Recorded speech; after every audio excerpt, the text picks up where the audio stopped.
night.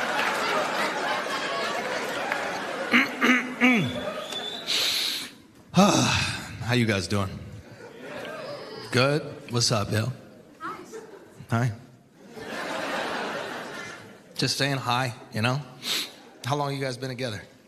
Almost 3 years. Almost 3 years? Good shit. He said almost. What were you doing in the beginning, yo? You throwing that coochie around Austin? What's going on here? Oh, you're engaged and everything. Ooh, congratulations. You get married, you guys move in together, you learn a lot of shit. I learned a lot of shit about my girl when we moved in together. I learned she's a fucking psychopath.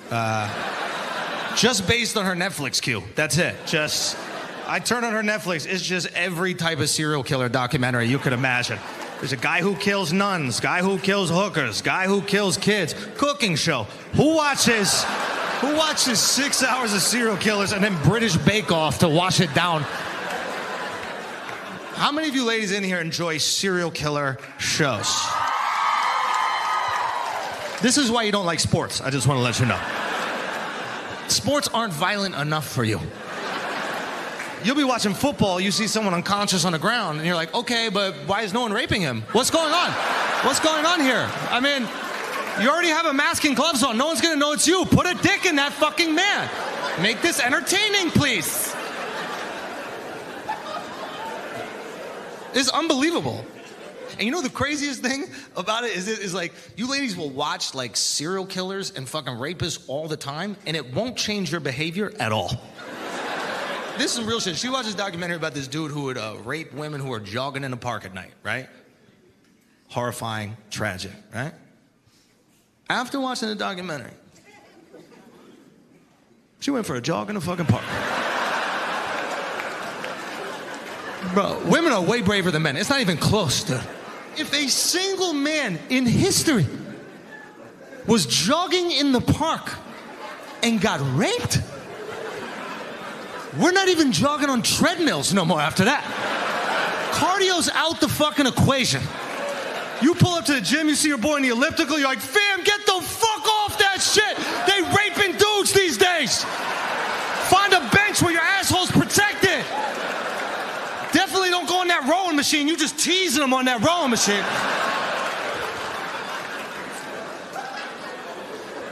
And that's a fucked up headline, too. Nobody ever talks about that. But jogger raped? That's a fucked up headline, yo. Don't ever let that be a headline with me. Schulz was raped jogging in the park at night. Schulz was raped jogging in the park at night. Motherfucker, rest assured, I was running as fast as I could. Who's jogging, yo? You don't think I'm hitting the high knees? I got a rapist behind me, bro. There's a butt-naked man with running shoes chasing me in the motherfucking park. I can hear his feet hit the ground, dick slapping against the stomach. You don't think I'm tapping turbo a couple times? Schulz was running as fast as humanly possible when an Olympic rapist, a gold medalist from the Rape Olympics, it's probably Jamaican, they the fastest anyway, a Jamaican gold medalist from the Rape Olympics hawked him down and took that ass against his will even though he fought valiantly. That's your headline. You print the whole shit or nothing at all. My fucking family reads the newspaper. How am I supposed to go to Thanksgiving? My whole family looking at me like, yo, don't pass him the stuffing. He already had enough stuffing. I gotta bring the Jamaican rapist at dinner to clear my name, yo. Donovan, tell them what really happened in the park, yo. They don't believe me. Tell them what really fucking happened in the park. Please, tell them. My mans was running as fast as humanly possible. Some might even say it was cool running in that park. But I made them feel the rhythm. Feel the ride. I got you, white boy. It's butt fuck time.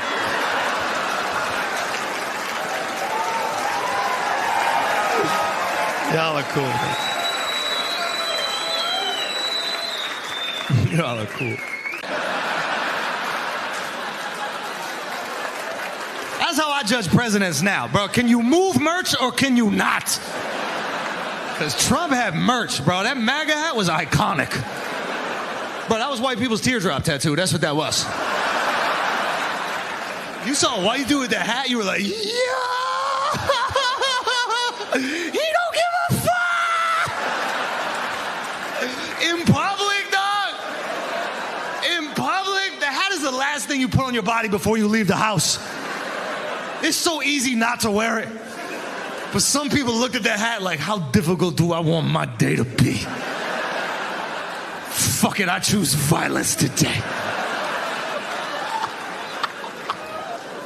I used to love seeing that hat in the wild, bro.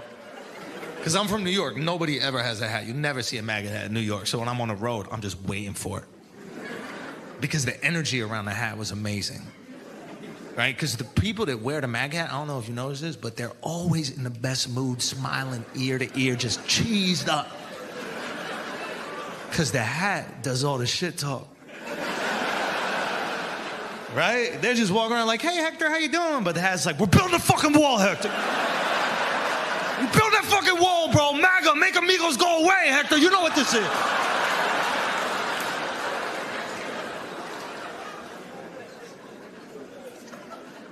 I remember the first time I saw a MAGA hat confrontation. And these are the best. I'm talking about in real life. I'm not talking about on Twitter. I'm talking about real life MAGA hat confrontation. I was in Minneapolis, Minnesota, and I saw, okay.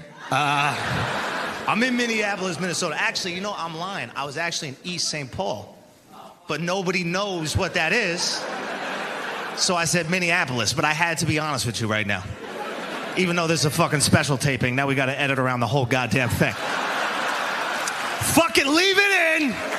Leave it in. This piece of shit in the balcony. I had to say, yeah, Minnesota. And I can't lie to you people. Okay? I was in fucking New Brunswick, New Jersey. No. I'm in Minneapolis, Minnesota. Okay? And I'm at a Baskin-Robbins, okay? And I saw a dude wearing a MAGA hat, and the fun thing about it was he wasn't ordering ice cream. He was working at Baskin-Robbins, okay? And he wasn't a GM, he wasn't Baskin, he wasn't Robbins. He's just a regular minimum wage employee serving up ice cream MAGA, bro. Just staring at people, vanilla only today. Just... Ain't gonna be no rainbow, no chocolate, nothing. Just pure Christian vanilla ice cream. The way God intended ice cream and countries to be made. I don't say anything, okay? I'm not gonna say a single fucking thing. I just looked over and I went, that's the best I could do. That's knee jerk, that's a reflex. I see a Middle Eastern dude on a carpet, I'm gonna chuckle, dude, I'm sorry. I gave it a and I shut it down real quick, okay? Because that guy is there just so he could furnish his apartment. It doesn't matter that I think he's about to take off on that fucking thing. Okay? I was 100% certain. At one point in time, he bends over to check the price and curls the front of the carpet. I was like, oh, he is out of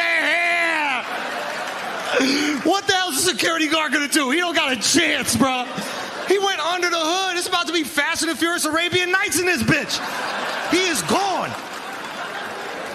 But I didn't say anything. I kept it in here, okay? Because it's not life or death. Okay, if it's not a life or death situation, you keep that shit in here. Now, don't get me wrong. If we're on the edge of a cliff and it's me, a carpet, and a Middle Eastern dude, then a pack of hyenas is closing in on us, there might be some words exchanged. Okay? I'm not going to be too direct about it. I'll probably be like, what do you think we should do to get out of this predicament? Middle Eastern guy next to the carpet. He's looking at me like, the fuck you want me to do? It's a whole pack of hyenas. I'm like, motherfucker, there's a whole new world. If we just get on this goddamn carpet and go to safety. Show me the world, okay?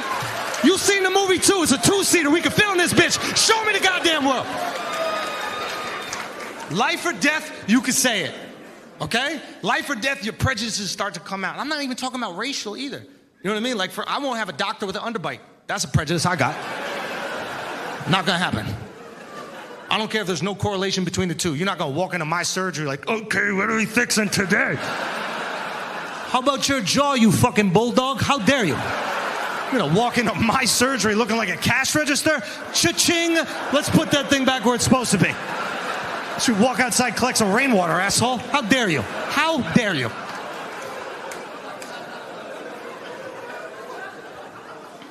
That's all I'm trying to say. Is sometimes life or death makes even the most offensive situation tolerable. Okay? Even racist situations. Like, for example, blackface is wrong. Racist, cannot do it. We agree? We agree. Okay, good. Blackface is wrong. Can't do it. Good. Cannot do it. Blackface is wrong.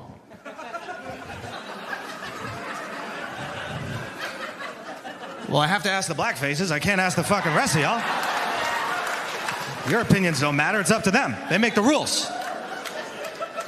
Blackface is wrong. It's racist. You cannot do it. Okay? Under no circumstances, cannot do it. Then you see them Navy SEALs commercials. You're like, all right, well, kind of sometimes you could do it. Right? The whole Navy SEALs commercial is like, look how cool blackface is on a helicopter. Look how cool blackface is on a boat. Blackface in the water. They can swim. I don't know if they say that. I don't know if they say that. I might have added that part. I might have added that part.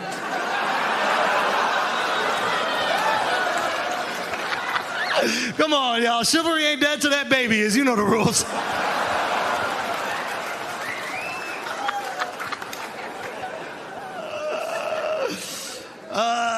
Man. Yeah, abortion. Abortion, man. It's a tricky one. When I was living in my old place in New York, I lived down the block from an abortion clinic. And location. And no bullshit, that's the wildest place in New York. Like, it's a fucking carnival outside of there every single day. Like, people come to New York and they go to like Broadway plays and shit. They'll literally spend thousands of dollars to watch Harry Potter the musical when they could just stand outside the clinic and watch something really disappear.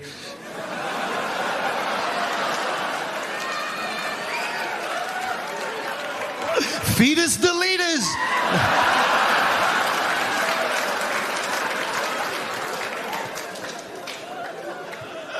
I remember one time I was walking by the clinic and I saw a father and his daughter outside, and his daughter looked like she was 10 years old. Now, I don't want to divide the crowd politically here, but for me, that's a little late. This is just me. I'm not putting my views on you. But personally, I think a fetus becomes a life around the 3rd grade. I think that's a life. I do believe that's a life, okay? Maybe we could roll it back a few years from there, but definitely if you could spell abortion, we don't abort you. That's just the rule that I have in my book, okay? So naturally, I'm like, yo, I gotta save this girl's life. I walk over, I get a little closer. Turns out he wasn't aborting his daughter, thank God. What he was actually doing was protesting the abortion clinic. And I'd never seen this shit before in real life. It was crazy. Like, he's like heckling these girls as they go in.